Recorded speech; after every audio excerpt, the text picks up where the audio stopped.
Salve, salve galerinha do sétimo ano, bom dia. Hoje nós iremos trabalhar uma unidade nova, a unidade 4. Bom, iremos iniciar a unidade 4, que vai tratar principalmente sobre a população brasileira.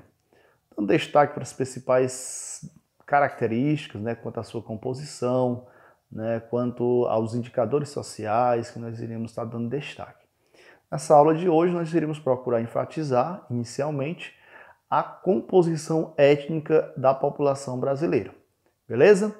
Então, para facilitar a compreensão de vocês, eu irei mostrar para vocês algumas imagens que irá tratar sobre esse assunto para poder dar uma luz para vocês. Então, vamos que vamos para mais uma aula de geografia. Beleza, galerinha? Então, quando falamos de composição étnica da população brasileira, nós iremos dar destaque para os grupos étnicos que formam a população brasileira.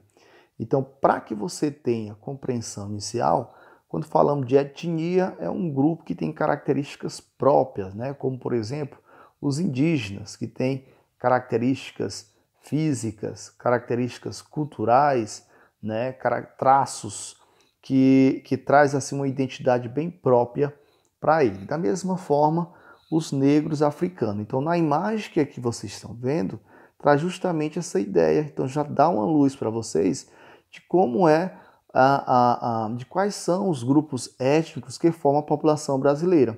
Então, você tem como imagem aqui central os indígenas, que representam os nativos da nossa região, os negro-africanos, os afro, que vieram para cá como mão de obra escrava, e a população branca, que foi a responsável pelo processo de colonização do nosso país. Então, na imagem inicial, você já consegue identificar os três grupos étnicos que formam a nossa população.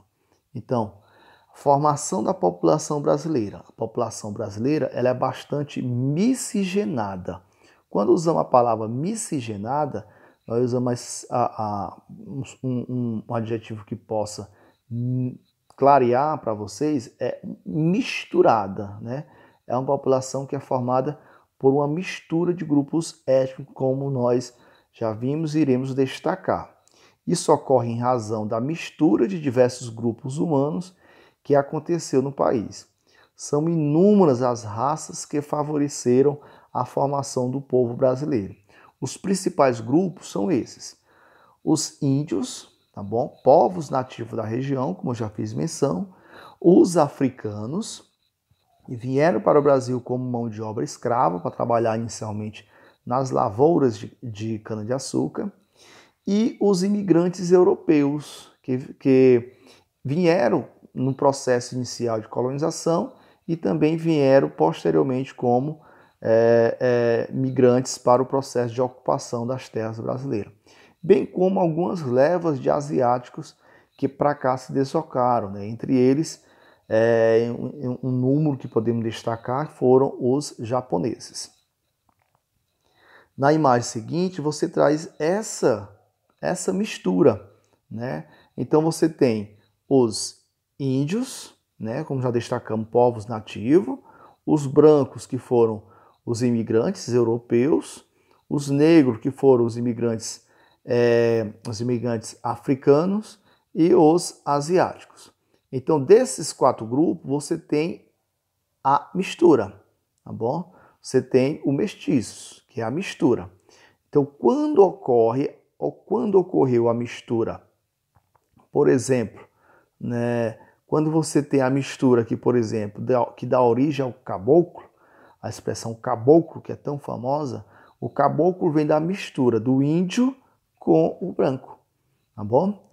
Da mesma forma, o cafuzo vem da mistura do índio com o negro, tá bom? Então a expressão cafuzo ela é utilizada para fazer referência à mistura étnica entre indígena e negro. E a mistura dos europeus com japoneses, ela traz uma característica que ela não é tão comum, que não é tão comentada nos livros didáticos. Então, índio e branco, você tem o caboclo, índio e negro, você tem o cafuzo. Negro e branco, você tem o famoso mulato, tá bom? O negro e o branco vai dar origem ao mulato. Então, essa é a mistura, tá bom? Dos grupos étnicos brasileiros. Como destacado, né? Você tem, então ele diz o seguinte: estima-se que na época em que os portugueses chegaram, havia cerca de 2 milhões de indígenas. Em 2000, 700 mil brasileiros se declararam indígenas ao responder o censo demográfico.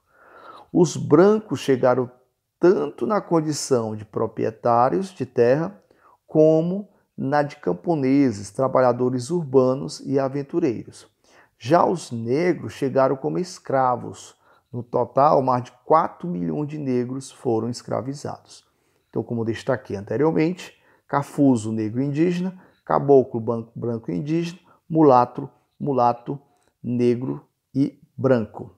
Então, aqui você tem características étnicas da população brasileira, tá bom? A imagem ela traz uma ilustraçãozinha representando esses grupos, o que é um mulato, o que é um caboclo e o que é um cafuzo. Então, baseado nisso, baseado nessas informações, vocês irão pegar agora o material didático de vocês, da página 98 até a página 98 até a página 109. Irão explorar agora esse material, respondendo algumas questões que irá aparecer nessas páginas relacionado a alguma imagem, relacionado a algum gráfico, tá bom? Então agora é com vocês, explore o vídeo, esse vídeo que eu estou dando destaque, e explore o material didático de vocês no livro. Daqui a pouco eu irei postar algumas questões para ampliar as informações, beleza? Então, fique com Deus e até a próxima.